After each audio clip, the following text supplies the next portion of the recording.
যখন প্রকৃতি নানান রঙে সেজে ওঠে তখন আমরাই পিছিয়ে থাকি কেন?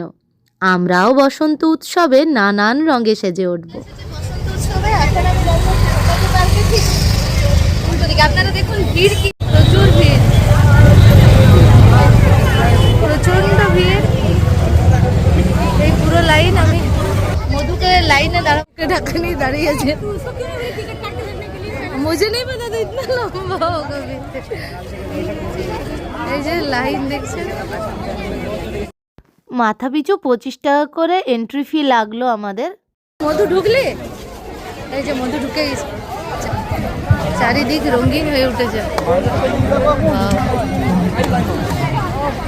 কলকাতা দেখছেন কি সুন্দর বানানো আছে, মানে দেখে মনে হচ্ছে সত্যি বসন্ত উৎসবে রঙে সব কিছু সেজে উঠেছে। একদিকে প্রকৃতির সাজ আর একদিকে আমাদের সাজ, যারা শতাব্দী পার্কে এসেছে সবার, তো সব মিলে একটা সাজো সাজো ব্যাপার, খুব ভালো লাগছিল।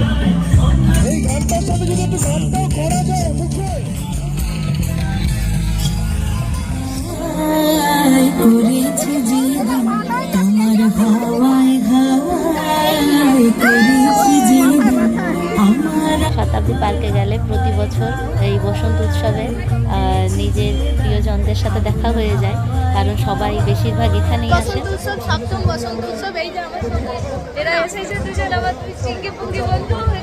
এর সাথে আমার বহুদিন পর দেখা হলো, অনেকদিন পর। আর একে তো আপনারা চেনেনই, আরো সবাই আসছে, ওরা সবাই চলে আসছে।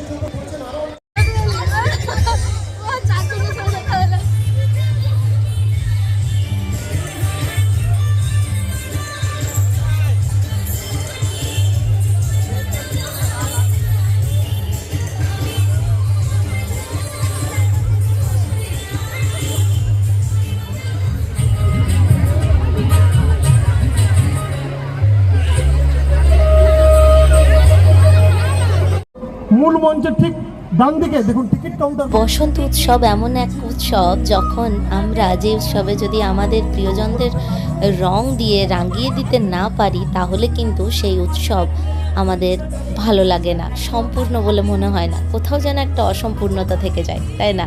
আর এই বসন্ত উৎসবে যদি নাচ গান আড্ডা বন্ধুদের সাথে দেখা না হয়, তাহলেও কিন্তু বসন্ত উৎসব খুব বেমানান, তাই না? আর সেই জন্যেই কিন্তু শতাব্দী পার্কে ছুটে ছুটে আসা। শান্তিনিকেতন তো যাওয়া হয় না, আর হয়তো অত দূরে গেলে বাকি সব প্রিয়জনদের সাথে দেখাও হতো না, যেভাবে এখানে এলে সবার সাথে হঠাৎ দেখা হয়ে যায়, বহুদিন পর বহু বছর পর একসাথে আনন্দে মাতোয়ারা হয়ে যায় মন, তাই না? আর এটা ছিল সপ্তম বসন্ত উৎসব আসানসোলের। এর আগে আমি একবার আপনাদেরকে দেখিয়েছিলাম, বসন্ত উৎসবে নিয়ে গেছিলাম, সেটা ছিল পঞ্চম বসন্ত উৎসব। আর মাঝের বছর আমার যাওয়া হয়নি, আর এই বছর আবার গেছিলাম। খুব ভালো লাগে এখানে আসতে, খুব আনন্দ হয়, সবার সাথে দেখা হয়, মজা হয়, দারুণ লাগে। আপনারা কারা কারা গেছিলেন অবশ্যই জানাবেন। মেলোডিয়ানা এবং ইমোশন গ্রুপকে ধন্যবাদ না করলেই নয়।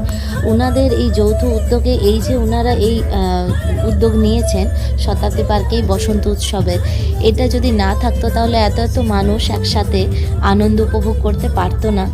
আর হয়তো হতো অন্যভাবে, যেভাবে এতদিন হয়ে এসছে সেভাবেই হতো, কিন্তু এই মেলোডিয়ানা এবং ইমোশন গ্রুপকে অসংখ্য ধন্যবাদ যে ওনারা আমাদের কাছে এই সুযোগটা করে দিয়েছেন। বসন্ত উৎসবকে এত সুন্দর করে, এত রঙিনভাবে আমরা সবাই মিলে উদযাপন করতে পারছি, তার জন্য অসংখ্য ধন্যবাদ।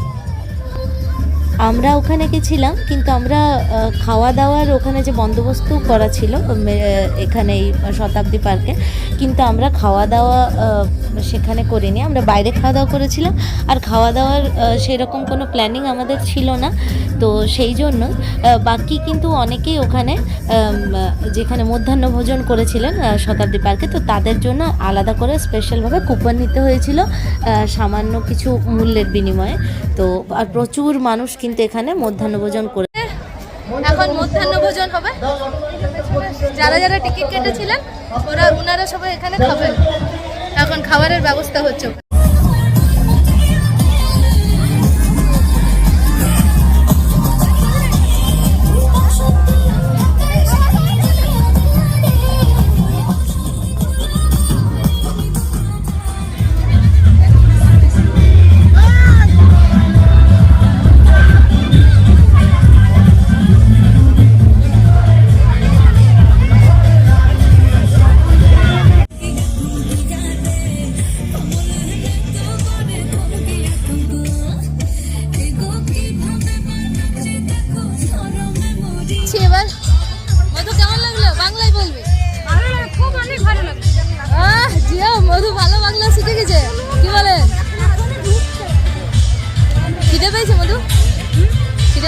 জোর খিদে লাগছে, অনেক জোর খিদে লাগছে।